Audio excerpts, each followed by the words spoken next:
बिस्मिल्लाहिर्रहमानिर्रहीम। अस्सलाम वालेकुम दोस्तों, कैसे हैं आप? उम्मीद करते हैं आप खैरियत से होंगे। मेरा नाम मोहम्मद सकलान है। आप देख रहे हैं हमारा यूट्यूब चैनल MSO। आज हम शुरू करेंगे एक रुला देने वाली नामुकम्मल कहानी। चलते हैं अपनी वीडियो की तरफ। वीडियो देखने से पहले हमारे चैनल को सब्सक्राइब कर लेना है, वीडियो को लाइक और शेयर ज़रूर करें। तो शुरू करते हैं आज की वीडियो, एक रुला देने वाली नामुकम्मल कहानी। मैं साइकाला ट्रस्ट के पास बैठा था। बेगम के कहने पे कई दिन से टाइम लिया हुआ था, इसलिए उन्हें मिलने चले आया। क्या मसला है, आपको तफसील से ज़रा बताएं। मैं आंखें बंद किए चीत लेटा माजी की तरफ सफ़र करने लगा और मेरी ज़बान से अल्फाज फूटने लगे। सब ठीक था। मैं अपने ऑफिस में मसरूफ़ रहता और नौशीन यूनिवर्सिटी में लेक्चरार थी। बच्चे स्कूल कॉलेज से आकर एकेडमी चले जाते और पीछे घर में सिर्फ अम्मा और नौकरानी होती थी। अम्मा काफ़ी बीमार रहने लगी थी। अक्सर ऐसा होता कि अम्मा की रात को तबीयत ख़राब हो जाती और हम उन्हें लेकर अस्पताल चले जाते, जहां 4-5 घंटे के ट्रीटमेंट के बाद हमें फारिग कर दिया जाता। जब यह अक्सर होने लगा तो मेरी और नौशी की वर्क रूटीन ख़राब होने लगी। रातों को देर से जागने की वजह से हम दोनों मुतासिर हो रहे थे। इन्हीं दिनों में एक दिन नौशी ने मुझे कहा, सुनिए, अम्मा की वजह से हम दोनों को खासी डिस्टर्बेंस हो रही है। क्यों ना हम उन्हें ओल्ड एज होम छोड़ आएं। ये सुनना था कि मेरे तन बदन में आग लग गई और घबराते हुए मैंने पूछा कि तुमने ये सोचा भी कैसे? जानती भी हो अब्बू की डेथ के बाद अम्मा ने मुझे कैसे पाल पोस कर बड़ा किया। आप भी ना जज्बाती हो जाते हैं। मैं तो सिर्फ ये कह रही हूँ कि शहर में पैसे ओल्ड एज होम है। हम किसी अच्छे से प्राइवेट ओल्ड एज होम का इंतखाब करेंगे जहाँ मेडिकल की भी सहूलत होगी, ताकि खुदा न खास्ता रात को हम यहाँ होते हैं। अगर दिन में अम्मा की तबीयत बिगड़ गई तो क्या करेगी?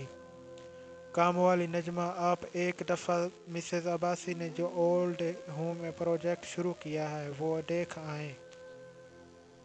अच्छा, फ़िलहाल अपनी बकवास बंद करो और मुझे पढ़ने दो। मैंने ऐनक सीधी की और फिर किताब पढ़ने में मसरूफ़ हो गया,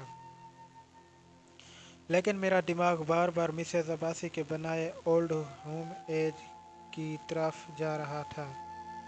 अगले दिन अतवार था और सुबह ही सुबह मैं गाड़ी लेकर शहर के इस पोश इलाके की तरफ बढ़ा जहां वो ओल्ड एज होम था। गाड़ी पार्क करके मैं इस शानदार और पुरशिकवा बंगले की तरफ पे बनी इस इमारत में दाखिल हो गया, जहाँ मेरा इस्तकबाल पौधों को पानी देती मिसेज़ अब्बासी ने खुद किया। इस दिन मैंने वो सारी इमारत घूम फिर कर देखी जहाँ मेरे ज़हन के मुताबिक वाकई ही बूढ़े लोगों के लिए जन्नत तामीर की गई थी। साफ़ सुथरा माहौल, बड़ा सा सरसब्ज़ लान, पुरशिकवा डिस्पेंसरी जहाँ हर वक्त एक डॉक्टर तैनात रहता था, और ओल्ड एज होम की अपनी 2 एम्बुलेंसेस के अलावा वहाँ ज़िंदगी की हर सहूलियत फ्राहम की गई थी। मिसेज़ अब्बासी से फ़ीस वगैरह पूछी तो 14 तबक रोशन हो गए, लेकिन अम्मा के आराम के लिए मुझे वो मुनासिब लगे। अब सिर्फ अम्मा से पूछना बाकी रह गया था। रात को अम्मा के कमरे में दाखिल हुआ तो देखा वो बैठी बड़े लफ्ज़ों वाला कुरान पढ़ रही थी। मैं कमरे में दाखिल हुआ तो उन्होंने सर उठाकर ऊपर देखा और मुस्कुराई।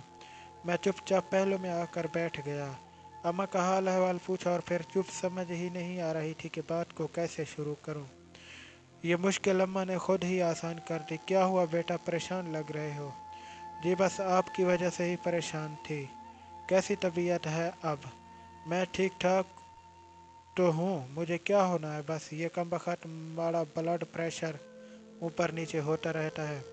अम्मा, एक मशवरा करना था आपसे। बोलो बेटा। अम्मा, मैं एक जगह देख कर आया हूँ। मैंने हिकलाते हुए बोलना शुरू किया। वो आपकी रिहाइश के लिए बहुत मुनासिब है। वहाँ मुझे ये परेशानी नहीं होगी कि आप अगर घर में अकेली हैं या आपकी तबीयत तो ठीक ठाक है। वहाँ डॉक्टर 24 घंटे मौजूद रहता है। माहौल भी साफ़ सुथरा है। अम्मा के चेहरे पर रक्त सा मुस्कुराहट थम गई थी। एक दफ़ा माथे पर ही बाल पड़े और फिर मुस्कुरा दी। बेटा, मुझे भी काफ़ी दिन से महसूस हो रहा था कि तुम लोगों को काफ़ी डिस्टर्ब कर रही हूँ। ठीक है, कोई मसला नहीं, जैसे मेरा लाल खुश वैसे मैं खुश। अम्मा ने मुस्कुराते हुए मेरा माथा चूमा और मैं कमरे से निकल आया। मेरा ज़मीर इस बेगैरती पे आमादा नहीं था, मगर मेरे हालात कुछ और कहते थे, या शायद मैं हालात के सही मुकाबला ना कर सका और अम्मा को मैं ओल्ड एज होम छोड़ आया। शुरू शुरू में 2-3 दिन बाद मैं चक्कर लगाता था। कभी कभी अम्मा को घर भी ले आता था और अगले दिन फिर छोड़ आता था। फिर मेरा चक्कर कम होते गए, बस अतवार की अतवार जाने लगा। और फिर कुछ अर्सा पहले तो हद हो गई। कारोबार के चंद मसाइल की वजह से मैं तकरीबन 1 महीना ना जा सका। इसी दौरान वो मनहूस दिन आ गया। अतवार का दिन था। मुझे आज एक आदमी के साथ ज़रूरी कारोबारी मुलाकात करनी थी। नाश्ता किया और गाड़ी में आ बैठा। अभी सेल्फ लगाया ही था कि 18 साल अयान भी दरवाज़ा खोलकर साथ बैठ गया। डैड, आपको पता है मैं गाड़ी चलाना मुकम्मल सीख गया हूँ। अच्छा, वाह, शाबाश, मेरा बेटा बड़ा हो गया। डैड, आप हमेशा हमें स्कूल छोड़ कर आते हैं, आज मैं आपको छोड़ कर आऊँगा। मैंने हंसते हुए अयान से पूछा, अच्छा, कहाँ छोड़ने का इरादा है अपने पापा को? ओल्ड एज होम, उसने कहा, और मैं साकत हो गया। मेरे चेहरे से मुस्कुराहट गायब हो गई और हाथ स्टीयरिंग पे मजबूती से जम गए।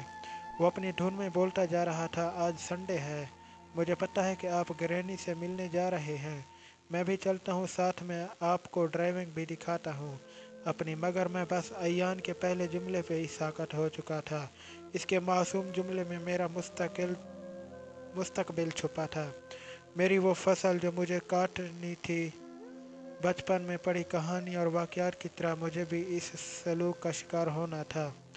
मेरी आंखों से आंसू उबल उबल कर आ रहे थे और मैं अपनी अम्मा से अपने घटिया सलूक से सख्त शर्मिंदा था। अयान को बिलावजह डांट कर मैंने गाड़ी से निकाला और तेज़ी से गाड़ी चलाता हुआ अम्मा को लेने ओल्ड एज होम जाने लगा। ओल्ड एज होम पहुंचा तो दूसरी बिजली गिरी कि कुछ देर कबल ही अम्मा हार्ट अटैक से फौत हो चुकी थी और मेरी मुआफ़ी और तौबा के सारे दरवाजे बंद हो गए। डॉक्टर साहब, तब से मैं इंतहाई चिचड़ा हो चुका हूँ, कारोबार में दिल नहीं लगता, बिला वजह बच्चों और मुलाजमों को डांटता रहता हूँ। अक्सर छुट्टी वाले दिन सारा सारा दिन कब्रिस्तान में अम्मा के सराहने बैठकर इनसे मुआफ़ी मांगता रहता हूँ। ना घर में दिलचस्पी रही, ना कारोबार में। अब बताएं, क्या इस बेसुकूनी, बेआरामी और इस ज़मीर का कोई इलाज है? जो जागा भी तो बेफैज़। काफ़ी देर तक मैं चुप रहा, लेकिन डॉक्टर की आवाज़ न आई। आंखें खोली, उठकर डॉक्टर को देखा तो वो सर नीचे किए बैठा रो रहा था। डॉक्टर साहब, मैं दोबारा बोला तो उसने सर उठाया और आंखें साफ करके बोला, इसके अलावा इस बेसुकूनी का कोई इलाज नहीं कि अल्लाह से तौबा इस्तग़फ़ार करते रहा करो, नेक काम करो ताकि वो तुम्हारे माँ बाप के काम आए और शायद तुम्हें सुकून मिल जाए। ये कहते हुए उसकी हिचकियाँ बंध गईं और गुलूगैर आवाज़ में फिर बोला, मैंने एक ज़रूरी काम से जाना है, आप चल ले जाएं। ये कहते हुए उसने अपना मोबाइल उठाया और मुलाजिम को बुलाकर क्लिनिक बंद करने को कहने लगा। अरे डॉक्टर साहब, इतनी इमरजेंसी में आप जा कहाँ रहे हैं? मैंने पूछा तो उसने मुड़कर जवाब दिया, ओल्ड एज होम, बाबा को लेने। ये कहा और घूमकर राहदारी में गायब हो गया। अगर हमारी वीडियो अच्छी लगी हो तो चैनल को सब्सक्राइब कर दें, वीडियो को लाइक और शेयर ज़रूर करें। मिलते हैं नेक्स्ट वीडियो में, तब तक के लिए अल्लाह हाफ़िज़।